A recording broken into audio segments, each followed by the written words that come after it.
and install something else called KEDA, which is a short name for Kubernetes event-driven autoscaling.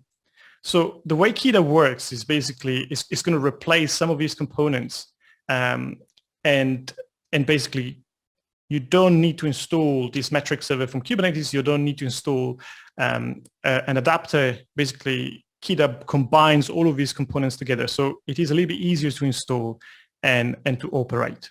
That's in a nutshell. It is the same thing. But the difference is that it's easily, because everything comes bundled together, it is easier to install and operate. Now, without going too much details, because everything is integrated, then the lead time between collecting metrics and making them available to the autoscaler is also much shorter. So technically, you get also better performance if you care about scaling things. Yeah, and so how does this KEDA integrate with the horizontal pod autoscaler? Well, it does not. It sort of does, but the reality is that they basically created their own horizontal pod autoscaler, which is, again, a lot of things to remember, but it looks pretty much the same. It just says, I want to scale my app from 1 to 20 replicas, and these are the metrics. So the same 3 blocks that you saw in the HPA, so in the horizontal pod autoscaler, are basically the same metrics and the same blocks that we see in the scaled object. With the difference is that this scaled object is something that KEDA understands and KEDA only. So you're basically, it's a definition for KEDA. Okay, so it's time for the last part of the demo. Then we actually see autoscaling, hopefully. So we have, this is the configuration that we have. We have an application, we have an ingress controller, we have a way to generate load, we have a way to collect metrics, and then there is a lot already, but we're going to squeeze in one last component, which is KEDA. Okay, and hopefully we're going to see the metrics in Prometheus, the metrics in Locust, and then we're going to see the scaling as well. Okay, so let's see if we can get this working. So before I do anything, I need to just delete this pod. So I'm going to reset the Locust, so the load generator, and I'm going to install KEDA. So again, I'm going to use Helm, which is this package manager. So I'm going to install a lot of YAML files together in one go.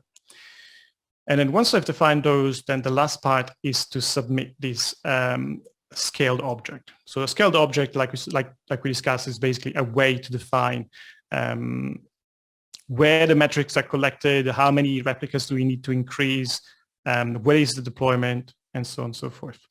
So I can submit that to the cluster with kubectl apply for scaled object. Okay. And then as soon as I do that, I can see that there is a new object in my cluster called scaled object. Yeah, it's here. And then the funny thing is that this scaled object automatically created what we call an horizontal pod autoscaler. So basically, this scaled object is just basically a wrapper around the HPA. That's how it works.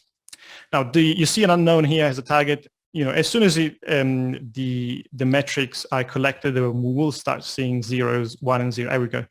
And then at this point, we're ready. Okay, so what's next? We actually need to send some traffic and observe the scaling. So I'm gonna rearrange so first of all, I'm gonna check that I can visit this, which I cannot. Let me just open. Okay, this should do the job. Okay, so I'm just gonna rearrange my monitor a little bit so we can actually observe all of these metrics happening at the same time. 1, 2, and 3.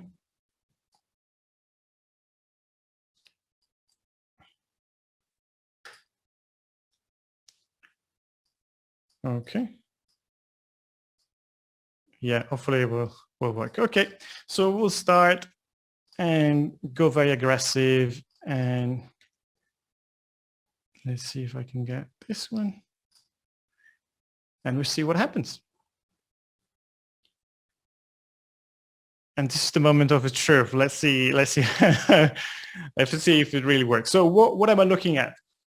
So if I look at this graph, is basically telling me that we're adding 20 users at a time. So every second, 20 more users are added to the number of requests. In this graph, I'm looking at response time. So how long does it take for the request to come back?